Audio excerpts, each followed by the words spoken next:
These are the stories of how history's most important music scenes influence our culture and change the way we live under the influence.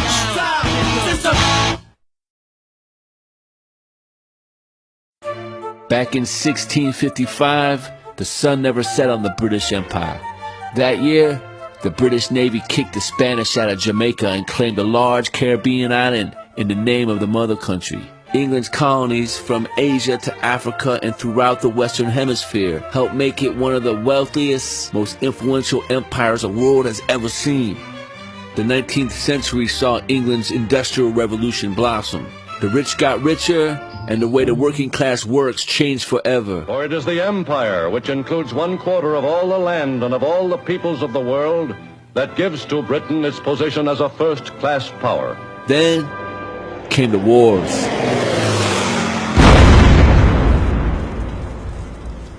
By the time World War II ended, England was badly bruised, looking to its far-flung colonial population to help rebuild. By the time of the 1970s, the influx of immigrants with brown skin led to unprecedented racial tension, with economic downturn and energy crisis putting the country in a state of emergency. The government had put a cap on wages while inflation spiked out of control. Workers went on strike. Power outages were the routine. Battle lines were being drawn along race and class like never before. Post-Empire Great Britain was locked in a struggle to define itself. I mean, it was kicking off here, man. You know, we had riots in the late 70s, talking massive unemployment, 3-day weeks, rise of the National Front. The popular music of the time was like a million miles removed from the feeling on the street. The cultural climate was pretty dread. Me and the brothers, we had a soundtrack to ease our pain. We had reggae, but my white mates weren't so lucky. So my white mates set about creating a soundtrack that was relevant to their situation, sort of the people, for the people, by the people.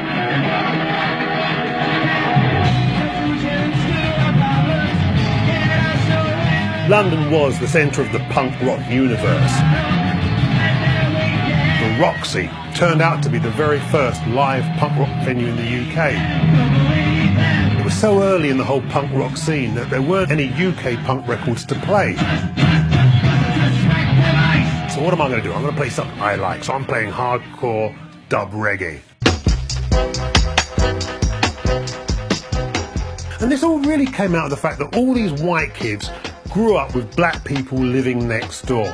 We weren't alien, we weren't exotic, we were their mates. So there was some serious cultural exchange going on.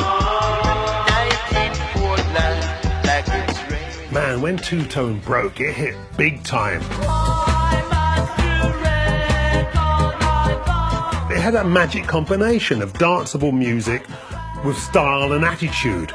But the artist being able to slip ideas in underneath all of that. I mean, you know, they're singing about unemployment, they're singing about racism, they're singing about teenage pregnancy. The bands are actually multiracial, and they signposted the way that UK culture was heading. That it was the people that got behind multiculturalism that would make England great again. And out of that came this whole two-tone movement. The Specials, they were the most politicised of all the bands. Ghost Town perfectly captured the atmosphere of the time and the mood of the country. I mean, that's why it went to #1.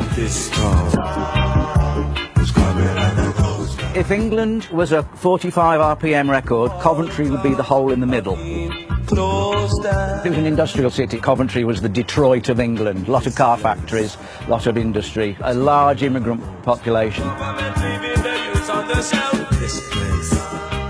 My roots are in Jamaica. My parents come from Jamaica.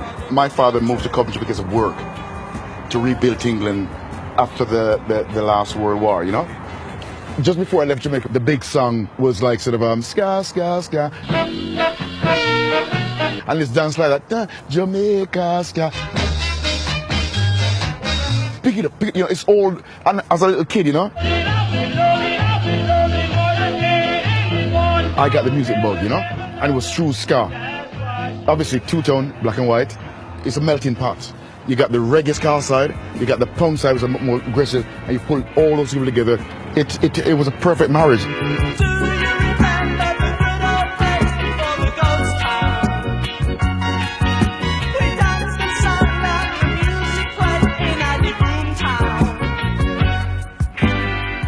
In England, it was essentially a working class movement.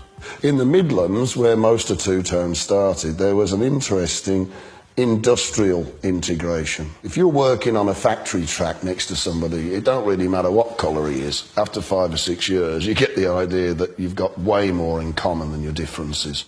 All over the empire, but particularly in the Caribbean, people were invited, come over for 3 years, help rebuild the mother country or make a fortune. People ended up having kids in England before they ever had enough money to buy the castle in Jamaica, and they were English kids. Yeah, is it your favourite music? Yeah. Yeah, but of course. You know, Jim English, like Rankin Roger. We were living in times where there was high unemployment, there was a lot of racism, and out came all these different bands who were trying to merge different types of music together, and the Beat happened to be one of them. Around that time I was 16, 17, and I was a punk rocker, and I got a lot of abuse from black people just for being a punk, being what I wanted to be. And the punks loved me, so I knew there wasn't racism within the punks, and even a lot of the skinheads were all right once you got to talk to them. There were anti-Nazi skins, and there was Nazi skins, and it was very hard to tell the difference unless they shook you around or nutted you. You could soon tell. And they said, oh, I like that. Got black geezers and white geezers on stage together. I like that. I'll have a bit of that. And we immediately went, well, that's why we did it. Of course, we thought you'd like it. Thanks, mate. One of the first tunes was Mirror in the Bathroom. I heard this punk rhythm going on, and I heard this drummer playing reggae, but he says to me later on he thought he was playing punk. All he knew was to hit him hard. This is Everett Morton. New wave mixed with reggae, mixed with soul. There was calypso, there was punk, there was pop, there was everything mixed into it. And we don't know what time it comes from. We all just kind of melded together.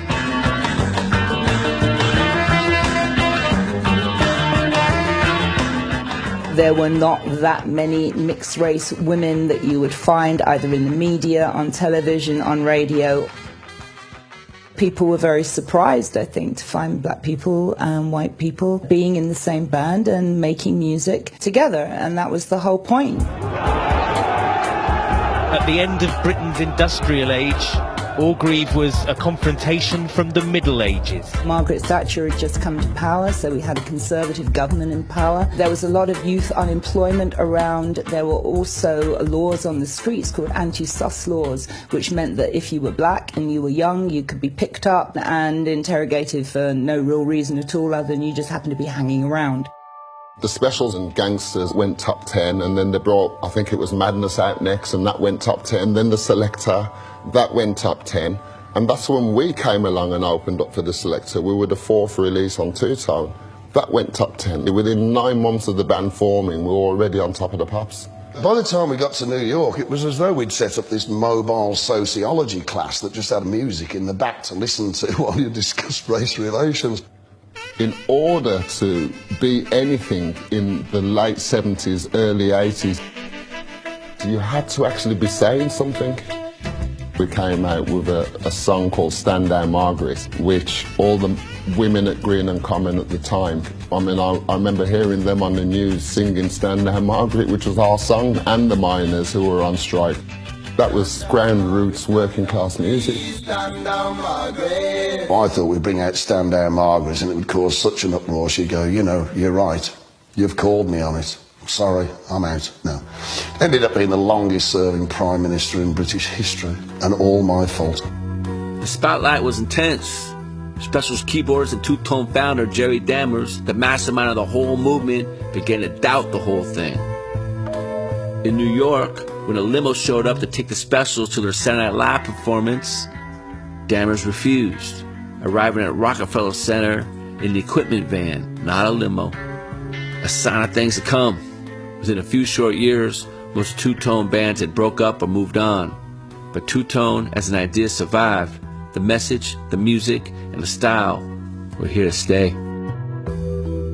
Two-tone is, in my estimation, a subculture, but it's like an umbrella for a whole load of subcultures. They all have their own individual styles of dress, But one thing I think you can say about all two-tone style is it is rooted in working class youth. Skinheads wear cut-off Levi's. How many holes you have in your boots is absolutely paramount. What colour your laces are, all of those kind of things. And certainly the whole mod style was always you wore your best stuff because you wanted to look good at the weekend. You don't want to look like a hippie.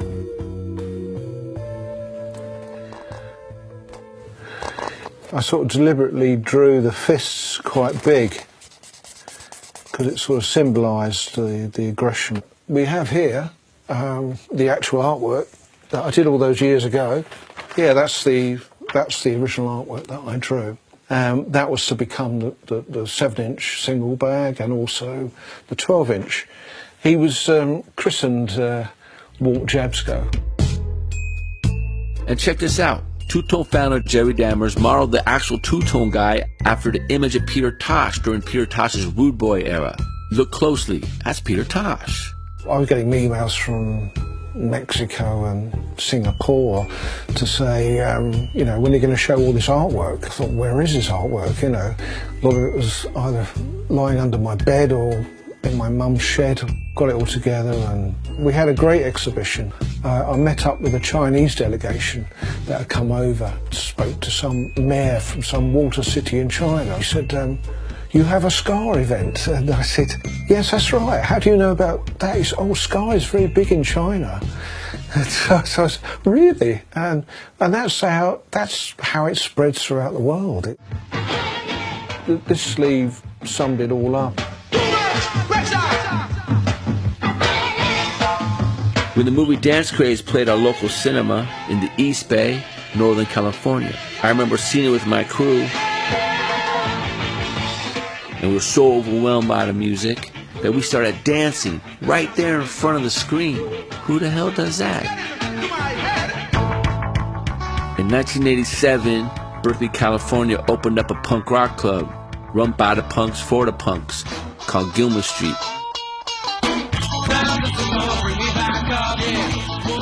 Man, it all started to happen quickly. Operation Ivy formed right after the club opened up, and we started to play our version of punk rock and ska. There are other American ska bands going on at the same time as Operation Ivy. Not a lot, but they're out there. Fishbone on the West Coast, Toasters and the Boss Tones on the East Coast.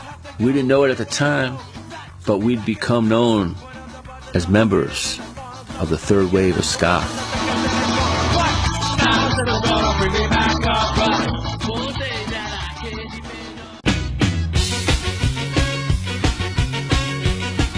Yo Gabba Gabba is punk rock. Like, it's a punk rock show in the way that we did it ourselves, just like we did Aquabats records. Growing up in the 80s in Southern California, I never got a pure ska experience. The mutant bands that played ska here, it was more punk. So Operation Ivy was really on an island of their own. 86, 87, there was no one else doing that. It was kind of like a Here Today, Gone Tomorrow, and all those bands that came in to start the third wave of ska were directly affected by Operation Ivy. Bands like No Doubt and Sublime, Less Than Jake, Real Big Fish, Skink and Pickle, Hepcat, and then you have the Aquabats. We used to say all the time that the Aquabats was the Specials meets Devo, so.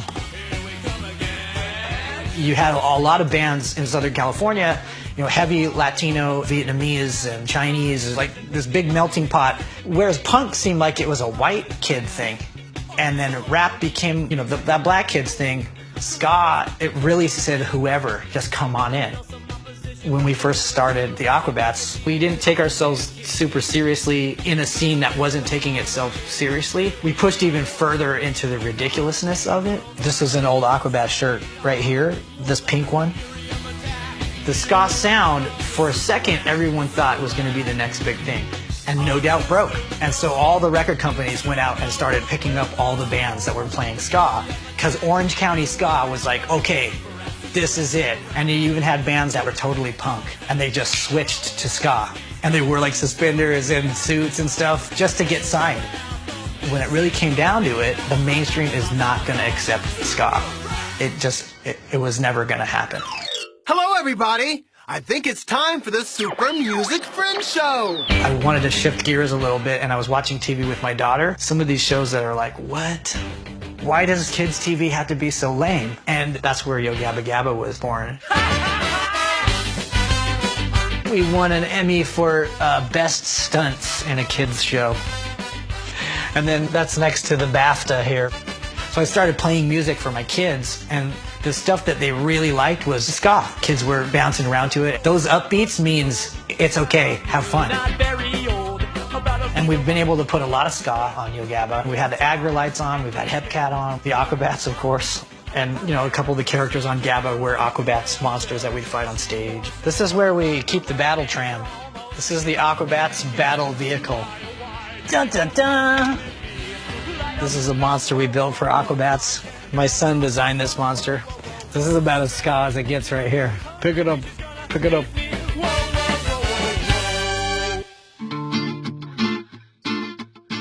Boston became ground zero for racial intolerance. Everybody that created policy at that time seemed to have my skin color, but not my best interest in mind. Kids and young people don't really want to get caught up in the bullshit of their parents and sort of what was being handed down. Like, hey, fuck this, we feel good. When I went and saw the English Beat, Ranking Roger fucking went for it, you know, and that's what I was looking for. A party with a political attitude, and from there I never looked back. When we were 18 years old, we went down to New York City to see Madness perform on Saturday Night Live. Suggs was a huge hero of mine, and you know, my first band, it was, you know, my hair was exactly like Suggs, cutting the flat top and the round glasses and the overcoats. You know, in an effort to label ourselves after years of saying we don't want to be labeled, we named a record Ska Core, The Devil and More. It's a ska band with a guitar player that rips and a singer that can't sing. I toured so much and I really needed a rest. It coincided with Jimmy starting his TV show, and I knew him because he was a long-time radio guy. And he said, why don't you try announcing for the show? And I said, oh, that'll never work. Yeah, I'm the announcer. And I still do a certain amount of shows with the Mighty Mighty Bosstones every year. And I credit and I thank every day, you know, the music that I got into and the music that I fell in love with and the records that changed my life and said, hey, you know, we're here for you.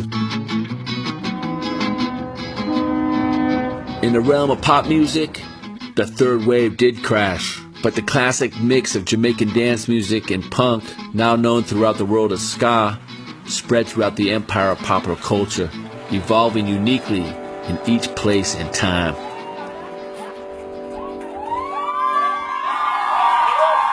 Vi är rassiga.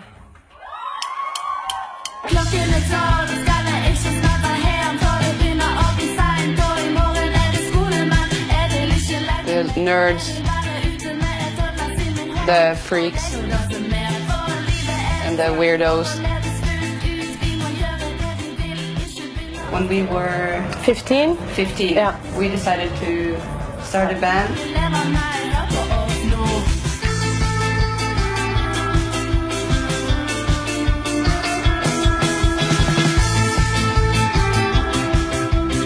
Now we are in Bergen, in our, what do you call it? Hood. In our hood. This is called Møhlenpris.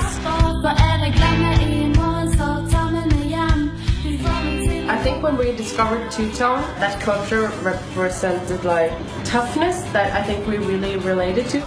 Everyone is acting or being like really tough, but they're dressed really nice. But in Bergen, if you're in a punk band, you look so dirty and fucking disgusting.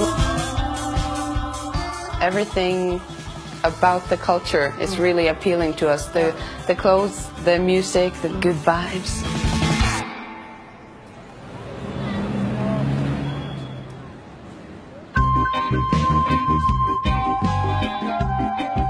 穿衣服风格就是 skinhead 的，但是在中国可能没有太多这样的文化。中国人大多数还是那种，首先他在视觉上就不能够没有足够的自信，因为从文革开始就是灰绿蓝，大家都一样的衣服。但我找任何地方，我是这样的人。最早是对，在90年代末的时候，当时来自工人阶级、平民阶级，而且有一种团结的力量。然后，歌曲的音乐上面呢，又是那种很整的感觉，就是我想看的乐队北京没有，那我只能玩一自己想看的乐队。成了，我就不怎么摆盘了，吃吧，收工，吃吧。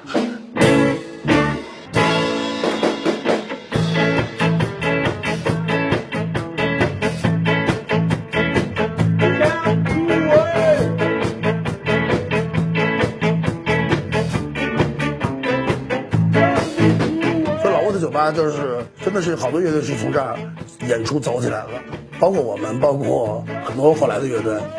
这里面后天那个乐队的主唱呢，他是跟我年纪差不多，然后也一直是 skinhead 的，不受任何人干扰，就是 working class， 然后排练，这是从应该 skinhead 的文化根源，从那些工人阶级，从应该是60年代1969年左右大概兴起，直到现在，所以就是也很绅士，也很工人，是这样的。这才是一个真正的正能量的所谓和谐。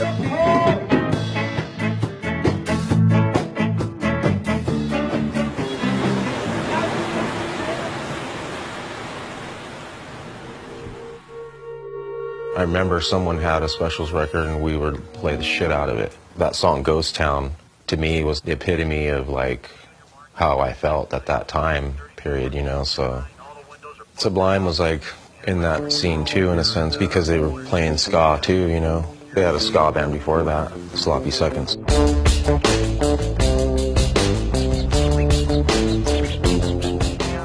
I grew up in Long Beach. Our whole gang was made up of punker kids, you know, black, white, Thai, Cambodian, you know, you name it. I was 18. My mind was open and, you know, I was just kind of trying to create some imagery that I thought would tell a story. So that was like the first image, like the beginning of the sun. And I think Brad walked in when I was like finishing it up and he was like, oh, that's cool. What are you going to do with that? I think he threw me $20.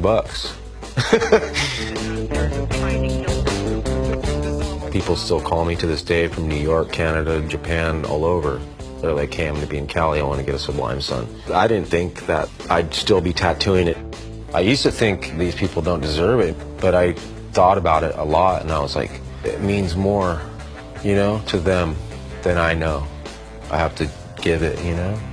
It's weird, like Brad's like this martyr, you know, like he died for this drug addiction thing, you know, and a lot of people can relate with that.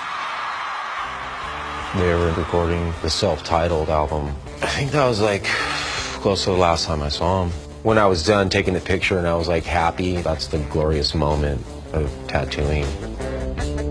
You can't just give your all and not be affected by it, you know? He fucking spit his heart and soul onto that album and that's what we have. He's not like just a guitar player, singer, you know?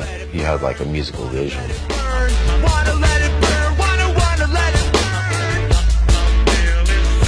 How's that saying go? If we don't know our history, we are doomed to repeat it. The lessons of two-tone are as relevant today as ever. Anytime we, the people, see something we don't like in the world, there's really only one thing to do. Come together and make some noise.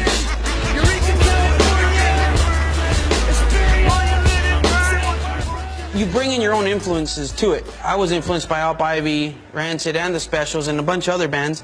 But then I brought in my element of like, well, maybe I'll sing this song in Spanish. Tonight we got a show at South Bay Customs in El Segundo. At a typical show, you have punks, skins, rude boys, rude girls, surfer types, and skaters, and it's all a big melting pot of every style, even some cholos too. And South Bay is about 30 minutes south of Los Angeles, next to South Central, but by the beach area. It's a little rough. It's kind of sketchy, but that's where you grew up, you know? Our first shows were like opening up for DJs and backyard keg parties to cholos. The backyard scene is equivalent to the East Coast basement shows. You get some bands, the clubs won't book you, so you kind of just throw your own party and hopefully people show up to see your band. That's all you're trying to do. Trying to get people to see your band in a backyard. That's how it starts for a lot of the bands. And that in itself has created its own community and scene where there's no rules. It'll be like a punk band, a straight like two-tones band, ska core band, ska punk, a psychobilly band. So you get all that in one night. Hey, it's a fucking honor. Shout out to Voodoo Glow Skulls. You guys are the fucking reason why we do this shit.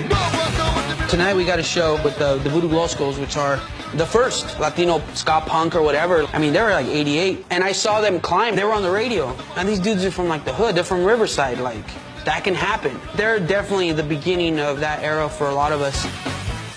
It's a natural connection between the ska and like the Latin American side because there's horns. It's danceable music. Latin people love to dance. And they're very working class, and it's about the original kind of way. It's just their own take and flavor, and it's all regionally from where they are.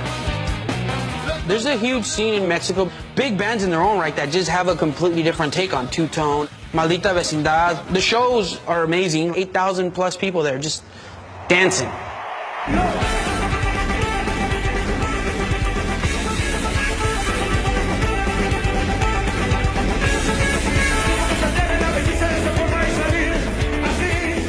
En el contexto de nuestra música mexicana, toda la música mexicana y toda la cultura mexicana es una cultura totalmente mestiza. Entonces para nosotros el ska y el reggae fue solamente un elemento más a combinar, pero un elemento que nos identificaba. ¿Por qué? Porque los rude boys, los vatos rudos del ska, eran exactamente como los pachucos, ¿no?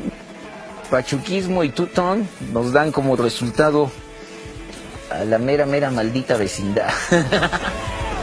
El primer disco de los Specials y la primera rola, la de A Message to You, Rudy, me acuerdo de escucharla y dije, wow, esto suena como a banda de pueblo de Oaxaca con ska, con la actitud punk, la misma esencia del barrio, de la fiesta del barrio, de esta realidad que aparte pues es la del barrio, ¿no? La misma identidad también que tenían los Root Boys en Jamaica, o toda la banda también de la working class en Gran Bretaña, en Londres, en Inglaterra, ¿no? Agarramos este género y lo combinamos con todas nuestras referencias, ¿no? El mambo, la cumbia y de hecho el set afrolatino.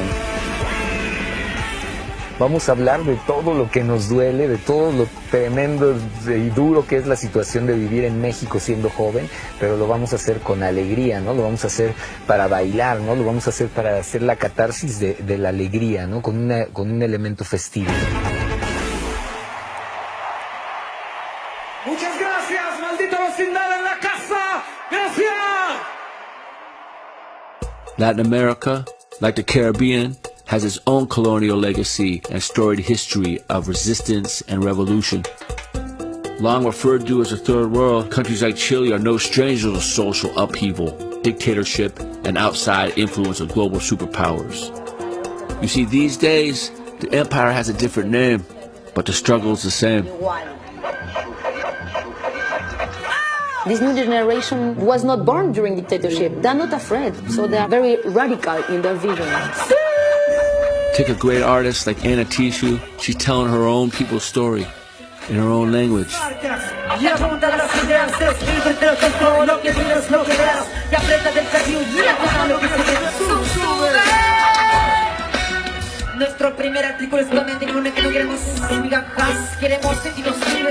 Because I think music is like, how you say this, is like the biography of your life. My parents are always been involved in politics. My mother used to be in a punk band when I was young. I think my mother used to be protesting when I was in the band, you say? I think that was already in my DNA at home. We had a dictatorship for 70 years. And in the 80s, the tradicional arrived with another perspective with music. Dispuesta a venderse por algunos USA dólares. Nadie en el resto del planeta toma en serio a este inmenso pueblo lleno de tristeza. And when you listen to Prisionero, it's like, no, we're going to burn everything. But ironic, action, action, action, action in the street, action now. And I think that was a bomb for the youth in the 80s.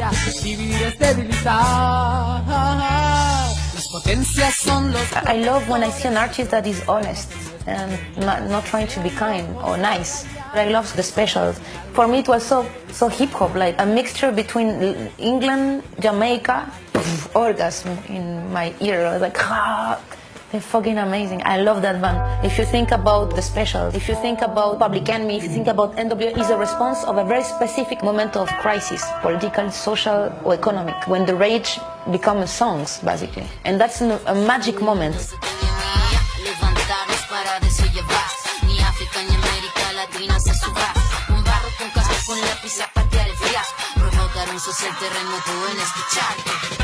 When I talk about colonization, it's not only about dictatorship from North America to Latin America.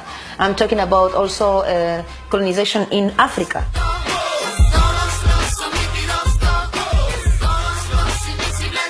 The fight can be very similar in so many ways with Chilean fight. When we talk about human rights and humanity, it's not only about Chile, it's a fight against dictatorship in the world.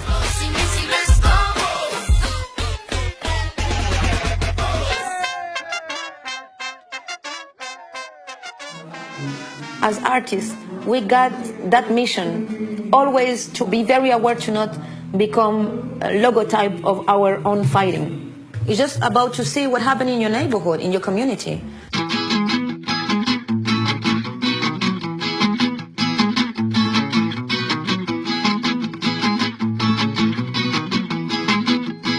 It's nice to see how it moved from generation to generation, you know? Because I had no idea how popular the specials was until you go on Facebook and suddenly you're getting all these messages like Argentina, places like that. I mean, it's incredible. To me, at the end of the day, I put it on to one thing. Good music, lyrical content that makes sense, that still means something today. Everybody in Chile, right? This one is a skanky one. You all gonna dance to this one. Here we go.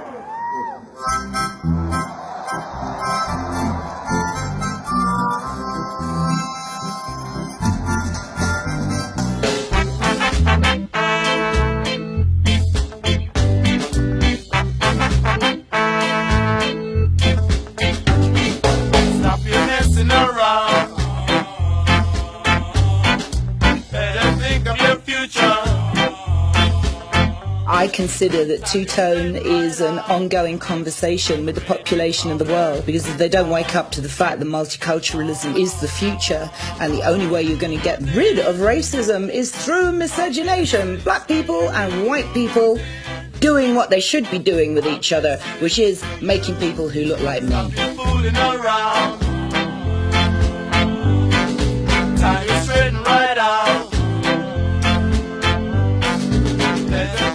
We grew up listening to music that was about helping you change your mind, not your fucking sneakers. You can't spend your life on the dance floor, man.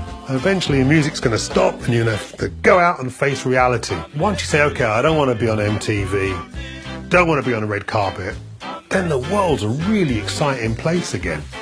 And luckily I get to travel and see that there are a lot of people that still believe in music as a tool for social change. Music that can help you be all you can be. And two-tone was part of that lineage, that heritage, that tradition. And long may it live. The Specials, Madness, The Selector, The Beat, Body Snatchers, and Bad Manners. British two-tone ska.